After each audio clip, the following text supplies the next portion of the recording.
Broadcasting live from the True Crime Today studios to the world. This is Murder in the Morning with Tony Bruschi and Stacey Cole. From the Hit Killers podcast, Murder in the Morning. The saga. The lies. The lust. The Stoughton Police Department. Right? Featuring They should do their own Canton. series. This fall on ABC. Yes, if it wasn't already confusing enough, these cases by themselves, let's add another layer to all of it. Brian Walshe, you remember, he's the man, the fine arts dealer who was selling those beautiful fake Warhols and was found to be guilty of that, and then was sentenced to some prison time and some fines. And of course, he's also the one who's accused of murdering his wife, Anna, on New Year's. Now, that trial has never taken place, Not right? yet. Nope. Okay. Nope. And that was on New Year's of 22 into 23. And they had a friend over that night, had a lovely New Year's, they said. And I guess if guests left about 1 or 2, by 4:55 a.m., Brian Walshe is on his phone Googling how to dispose of a body. Can formaldehyde destroy a corpse?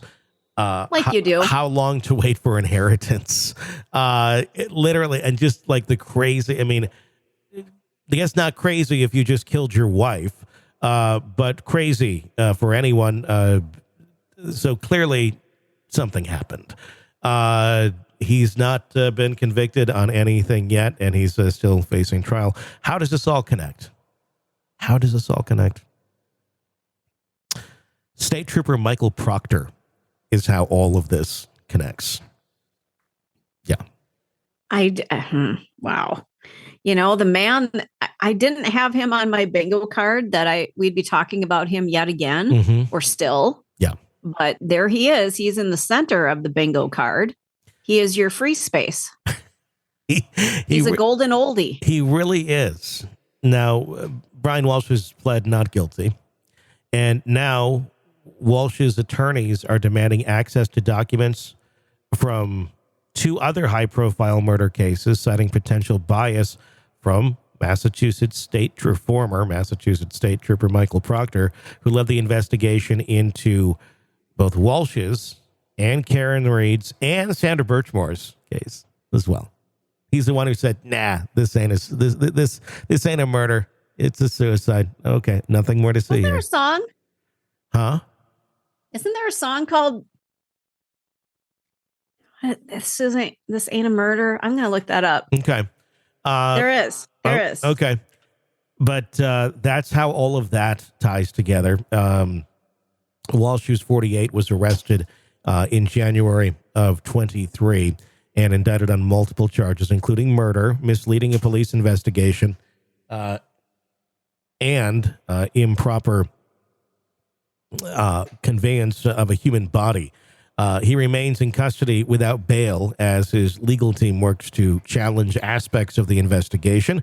The defense team is particularly focused on Michael Proctor, the former state trooper who led the inquiry into Walsh's case. Proctor's involvement in other high-profile cases, it's just kind of stunning when you put all this together. The investigation into Karen Reed, that's come under scrutiny. Reed is accused of killing, of course, John O'Keefe, her boyfriend, with her SUV and leaving him to die in a snowstorm. Proctor's conduct in Reed's case, which ended in a mistrial, led to his suspension following testimony that he revealed unprofessional behavior, including disparaging text messages about Reed. During her trial, Proctor referred to Reed as a whack job and used explicitive, later apologizing to the jury for his comments. Let's relive the magic of that moment, shall we? Let's go back in time. What did you mean then when you said she's fucked? After the day's investigation with multiple troopers, conducting multiple tasks, and at a debriefing at Canton PD amongst detectives in my office who went through the overwhelming amount of evidence against Miss Reed that she struck Mr. O'Keefe with her vehicle. That's what I meant by that comment. What you meant by that comment, Trooper Proctor, was you were going to make sure, because 5051 had said she's going to skate. She's skating. When you said 0 chance she skates, she's fucked. What you meant was, I am going to make sure Ms. Reed doesn't skate. She's fucked. That's what you meant, isn't it? Objection. Sustained. And then Bird decides to chime in, good, no ass bitch, right? Yes, that's what he wrote. And how did you respond to Bird saying, good, no ass bitch? I laughed. Thought that was funny, did you? Trooper Proctor? Thought that was funny? It was unprofessional of me. That's something I shouldn't have done. Well, I think we all know it was unprofessional. It was a lot of things. I'm asking Yep. you, did you think it was funny? No, according to my response at the time, apparently.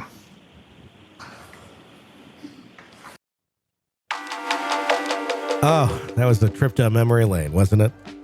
I kind of like that. It reminded me of, and now a flashback from your 80s channel. You I know? we need like one of those, like, and now a true crime today flashback. Yeah, exactly. I'll have our voice guy do it. It'll be great. It'll sound just like the 1990s radio, because it's the same guy. And my nod to Alan Jackson here. I'm going to miss that guy if he's not going to be part of Karen Reed's next trial, because I love his demeanor. I love his delivery, and I think he's just spot on. I think he's just awesome. Yeah, he's the star. I'm going to get you an Alan Jackson action figure for Christmas. There you go. Yep. I bet you could Best gift ever. I bet if somebody wanted to create, you could sell a shitload of those on Etsy this year. I bet you could. To all the women who are following that trial. I'm here for Alan. That's what the shirt will say. Interesting idea. And then he's an attorney and he'll sue you for using his likeness. and you lose all of your money. And there you go. But if you're cute, he might hug you in a restaurant in a really weird way. And then everybody's like, what the hell's going on over there? Yeah, no shit. Just saying. So let's get back to the actual. If we must. Yeah, if we. Citing the behavior, Walsh's defense team is questioning whether Proctor may have held a similar bias against their client. Proctor's text message about Karen Reed revealed bias. Walsh's attorney, Larry Tipton, said during a recent hearing, "We want to ensure that there was no bias in Brian Walsh's case, and that's why we're requesting access to these documents." The defense has asked for a comprehensive list of records related to Proctor's work, including his cell phone data, internet account details, and more than 3,000 pages from an ongoing federal investigation. Walsh's team is also seeking documents tied to Proctor's role in the investigation of Sandra Birchmore, another case where Proctor's actions have come under scrutiny. Well, Walsh's lawyers have not found concrete evidence of police prosecutorial misconduct so far. They are pushing for transparency. And I was going to explain why we filed such a detailed memorandum of law, Tipton stated, but I don't think I need to waste the court's time with that. The Norfolk County District Attorney's Office, which is prosecuting Walsh, has stated that it will share any information relevant to the case, but they will not turn over sensitive information from other ongoing investigations. In a filing, the office noted that releasing Proctor's phone and work cloud data could expose criminal offender records, confidential information, and private data from grand jury proceedings. Prosecutors have made it clear that they do not plan to call Proctor as a witness in Walsh's trial. Instead, Cohasset Police Sergeant Harrison Schmidt has taken on Proctor's role in the investigation. Dozens of officers from the Massachusetts State Police and Cohasset Police Department were involved in the case, according to the District Attorney's Office, which agrees that Proctor's absence will not impact the trial. The defense and prosecution are expected to reconvene in December after Walsh's legal team has reviewed the documents provided by the prosecution. So, There you go. I want to know, we've uncovered, well, not we, but, people who are paying attention. Mm-hmm. So the Birchmore case, the Reed case, the Greenberg case, the Walshe case. How many other cases has this guy had his hands on? Well, 3. Yeah. How many more? Oh, I'm sure a lot, but I don't know. I mean, the fact that these are all this high profile is weird to me. And it doesn't on the Walshe one, I just think it's pure happenstance, quite honestly. Because I don't see anything weird about anything in that. It's pretty, I think, shut and dry with the Walshe case based on the evidence that exists.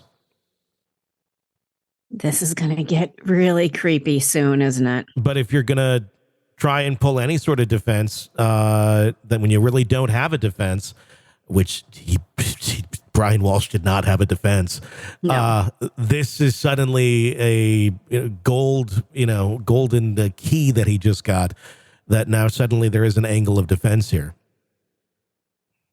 Yeah. And how many other cases are sitting there where the person looks really, really guilty, but now all of a sudden you've got a slanted cop that, not that might have rigged the system. Not that it's going to go anywhere, but I think Walshe it's not going to affect it much. It is just interesting that he's in so many of these stories.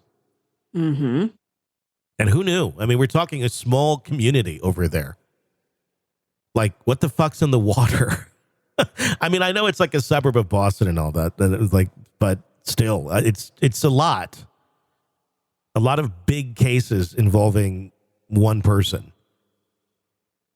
Or several. And I get, or several. And I get it's police work. So, that can happen in, localized stories. But I don't know. It's an interesting little land over there. It's a big city, a big area, but it feels like Mayberry, doesn't it?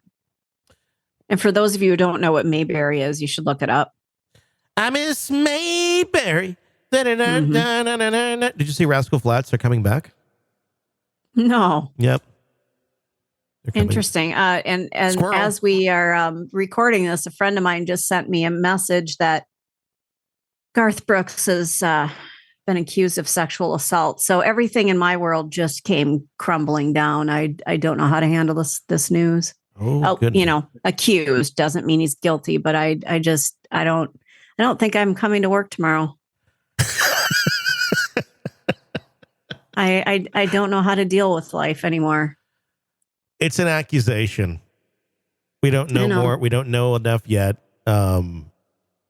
Who know? I know nothing about this, so I'd like to. I don't want to know about it. I'd like to look at the story before I reserve and make any sort of opinion, because I don't know anything about it, other than that's the headline. Okay, and this is how everyone should be when absorbing news like this. It shouldn't be an immediate "he did it" or "there's no way he did it." It should be information. Okay, let's learn where this information comes from, and then you can make your decision. We miss that a lot. Words to live by, my friend. For Rizzle. Calling Baton Rouge. You're in the thick of a true crime saga, every detail sinking in. And then, wham, a commercial about something you couldn't care less about. It's like being served a microwaved dinner at a 5-star restaurant. But it doesn't have to be this way. Go for True Crime Today, Premium Plus on Apple Podcasts. With True Crime Today, Premium Plus, you get uninterrupted, ad-free episodes, extended interviews that dig even deeper into the muck, and early access so you can brag to your friends. It's like ordering the secret menu at a crime buffet.